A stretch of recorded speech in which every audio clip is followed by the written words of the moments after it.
All right, so we're gonna start talking about big events and everything that you mainly remember in your life, and like your prime was probably around the 50s, correct? Yeah. Uh, so what do you remember most that stuck out to you that you probably have more knowledge than people do today about? Well, I remember the Korean War that started in 1950, Oh yeah. and my brother Claude was drafted into the Army and spent 2 years over in Korea with the 40th Engineers Division. And so, you know, we we got all the news about the war over there, and so I knew quite a bit about what was going on over there. Okay. Do you remember anything about uh, General MacArthur and how he was pulling out of the war? Yeah, General MacArthur was he wanted to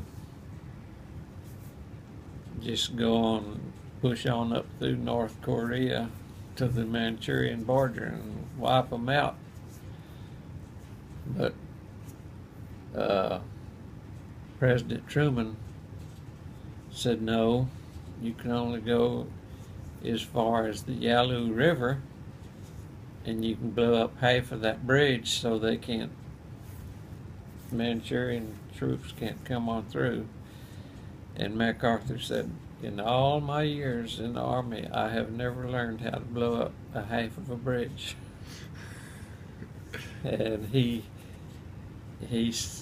said some things derogatory of President Truman, and Truman being the commander in chief, you know, he couldn't let him talk that way and get away with it, so he brought him back to the States and more or less retired him from the Army. 5-star general. First 5-star general that we ever had. And I think he was a good man. Do you remember any like propaganda that might have been released around that area, like that era, to persuade the average citizen towards any direction in that era? No, not really. I was still in high school. I graduated in '54, and we really didn't pay a whole lot of attention to most of the things, Yeah. except what pertained to us. Yeah. What about the duck and cover commercials? Do you ever remember something like that where they were warning everyone if they saw a flash of light or a nuke had released that to duck and cover? No, I don't remember anything like that. Dang. Back then, it was the Cold War with Russia, Mm-hmm. and the main thing was uh, the United States trying to protect themselves from Russia and not cause an all-out war, which would have been bad for everybody. Do you remember anyone like was it like a good sense of fear of any attack on U.S. grounds at that time, or was everybody kind of just ignoring it?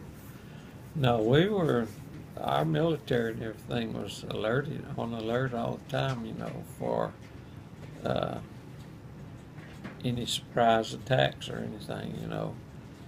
And yeah, we definitely were on the alert with Russia, and we had radar sites set up everywhere that if a missile, intercontinental ballistics missile, had taken off from Russia anywhere, Mm-hmm. our radar installations would have picked it up, and we would have had warning in time to shoot our own missile at them, plus uh, shoot theirs down before it got to the United States. Oh yeah. But fortunately, cooler heads prevailed, and we never had any problems like that. Uh, well, do you remember any like bomb shelters that were you know, around your town or anything that were used? Some people bought them, but not a whole lot of them, and because most people thought, you know, we really don't need them, Oh, really? and so, you know, a few of them bought them, but not too many of them. Let's see.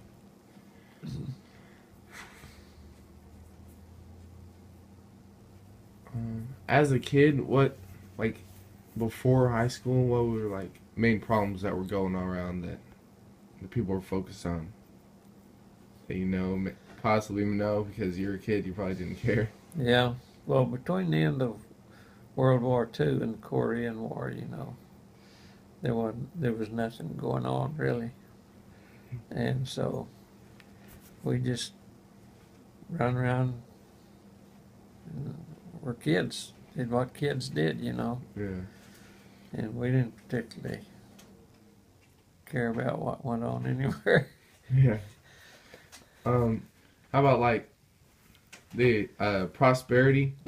You know, in the 50s, where a lot of American white people, the white flight was moving to suburbs and everything, and buying new automobiles. Were you associated with that, or did you kind of realize it changed in that era of more, you know, more sales with automobiles and everything?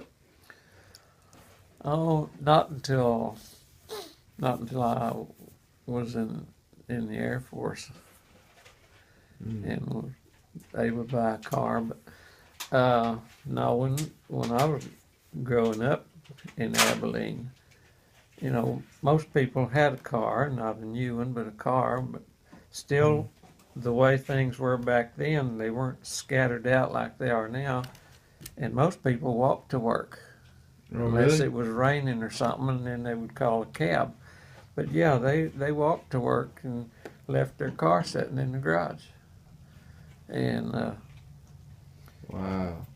because, I mean, you live 8 or 10 blocks from downtown where you worked, and there's no place to park downtown. So what do? You walk downtown, and you don't have to worry about finding a place to park. Yeah. And then later on, you know, as time progressed, as we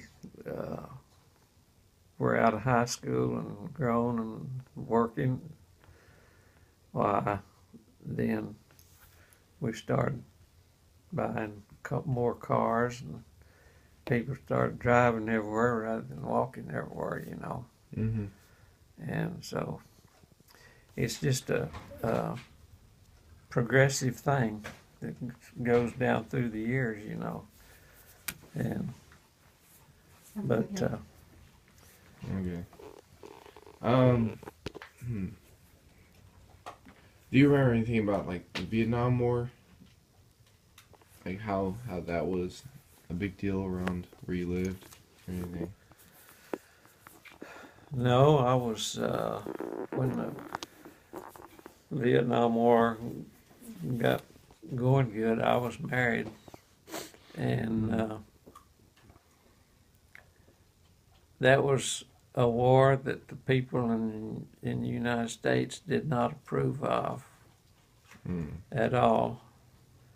And anybody that joined the military or was in the military and got sent to Vietnam to fight, when they got back home, even their own families would not have anything to do with them. That's how badly the people felt about the war over there. Their own family members? Their own family members would curse them and wouldn't even let them in the house. What? And you couldn't walk down the street in uniform without somebody cursing at you or wanting to beat you up, you know. Did they think that was like their fault or anything, or they just didn't want any part of it? No, they just didn't want any part. See, the French had been over there fighting with South Vietnamese for 10 years, and they couldn't do anything. So they pulled out, and then South Vietnam asked the United States to send some military advisors over there. Well, you know that when they ask for military advisors, you're fixing to be in a war. Mm-hmm. It just follows. Mm-hmm. And that's what happened. They asked for U.S. to send some military advisors, and before you know it, toop, we were sending hundreds of thousands of troops over there, and they were just getting killed, and we weren't gaining anything either. It was just more or less a stalemate. Mm-hmm. And that went on till 1975 when Nixon finally put an end to everything. Were any of your friends or anything, close friends, involved in the war or experienced some of that, discrimination from being in the war itself? No, I had a real good friend in high school who was on a B-52 crew that got shot down over Vietnam. Oh, really? And I think he was one of the first ones in our graduating class to die. And I sure hated it when I heard about it because he was a real good friend of mine. Did that raise your anger for the purpose of the war after that, or? No, I was, like I say, I'd been through college and was out and was working, married, and you hear on the news about it all the time, but it didn't bother me. The only thing I worried about was I was eligible to be returned to military service till age 35, and I was kind of antsy till I got to be 35. Really? But I was in the Air Force, and I was an air traffic controller, so I wouldn't have been over there in any danger, I don't think. Oh, if I'd yeah. went.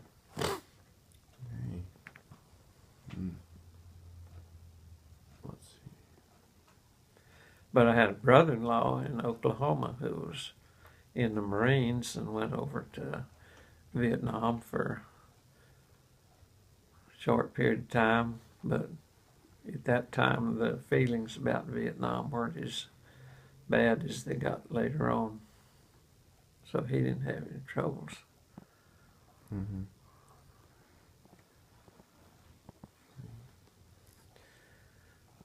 But then along comes the Iraqi War. Of course, that gets you on up into the 70s or 80s or 90s. No, we invaded Iraq in 2003, so. But you stay back down into the 50s, well, Yeah. I'll just make this one comment. The 1950s were the best time to grow up in. Really? Right. We really didn't have any, Abilene was dry, so you didn't have the problem of liquor and drunk drivers. Drugs, nobody had heard of drugs back then. And Yeah. so it was a good time to grow up. A good time to grow up.